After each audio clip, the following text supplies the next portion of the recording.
Okay, there we go. All right. So, first question is, before you came here, maybe even forgetting about Reconnect for a second, what were you looking for?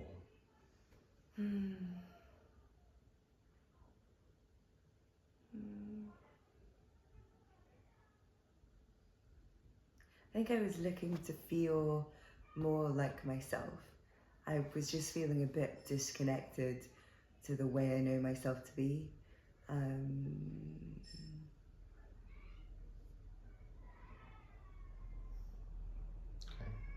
so to put that in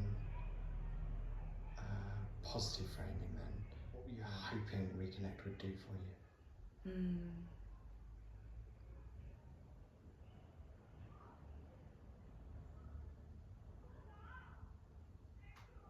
I think that when the invitation came to join, I was excited by the prospect of just having some time and space to receive nourishment and also insight that would help me feel better about where I was. I was feeling a bit stuck and unclear on really how to get out of the stuck feeling on my own.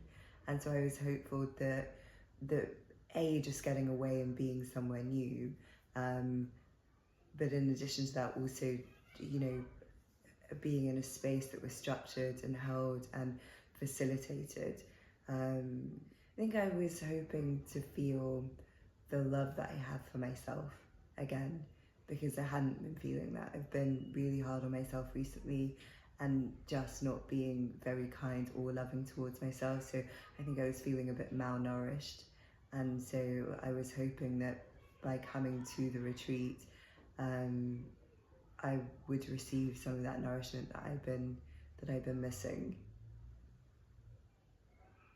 And that has come back into connection with myself and with my heart space. It's lovely. And personal development courses, they can conjure up a certain image in mind, don't they? How is this course in relationship to that kind of classic image of a personal development course? I mean, I don't think I have a classic image of a personal development course because I've done so many of them and they all look different. This, perhaps I was a bit worried, was going to be a bit too intellectual and not embodied or integrative enough for what I know I like at this moment in my life. And actually I think it was just perfect. I think that Emma did a brilliant job of really kind of creating space for us to be able to receive what is here, beyond expectations or perceptions or hesitations. And so, and also I think I was just at a point where I really just needed something and anything was better than nothing. So I kind of came in very open, and I've been really, I just feel very grateful for everything that I've received. And I think that it's a combination of absolutely everything that's played into the weekend, from the setting to the weather to the other people that are here to to Emma's facilitation, to Gary's facilitation, to the way that each of them have translated the principles. All of that together has me in a place where I just feel so much more aligned and so much clearer, so much softer, and so much more like me. Was there a magic moment for you?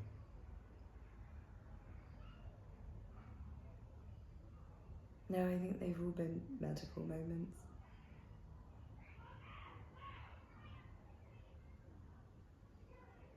I think if there's one thing that I feel like I'm, that's like in my system that's really new and helpful at this moment in time, it's the understanding the essence of who I am, the essence of who I know myself to be, which is this really joyful, wise, connected, expressive, delighted by the human experience, is there always. Like I've been really disconnected from that aspect of myself, and I had kind of come into, I'd arrived on Friday thinking that I'm over here at the moment and this other part of myself is over here. And through the workshop, what I've come to understand is that actually that part of me is always here, and the only thing that's perhaps hindering like my connection and feeling and expression of that aspect of myself is just the noisiness of my mind, and that's the bit that is untrue, that this is the part that's really consistent.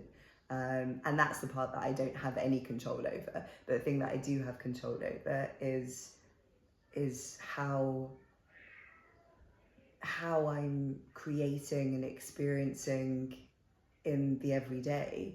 And I don't believe in demonizing thought. I think that thought is incredibly helpful, but just having an awareness of the fact that I've got a bit more choice around the thinking, and that really the truth of who I am is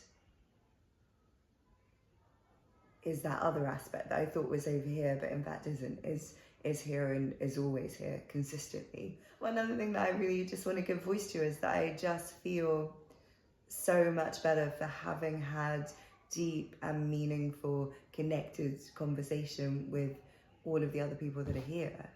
It feels just really wholesome, and not in a people are together and everyone's playing nice. I don't think we're playing nice. I think there's a real honesty in the way that each of us are showing up, which has allowed us to really forge connection that feels stable.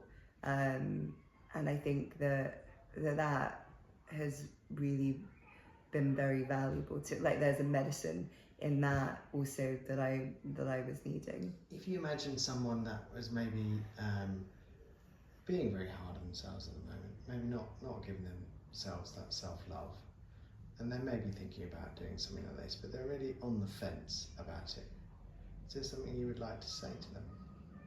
What do you have to lose?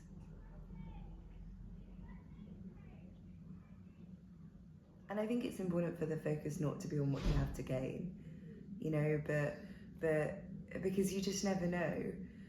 But I really have done a lot of different things. I have probably been consciously and intentionally in the personal development space and investing in it probably for 15 years at this point. I've done a lot of different stuff, and I don't think I've ever gone to something and regretted going, and I don't think I've ever walked away from something and not been better for it. And you just don't know. You just don't know until you go and you try. So maybe what I would say is, if you find yourself sitting on the fence, just check which part of yourself is unsure. Is it your mind, or do you have like a visceral resistance to coming? And is that fear-based, or is it just that this isn't the right thing for you at this time? Because you'll know. But if there's any other feeling other than this isn't the right thing for me at this time, then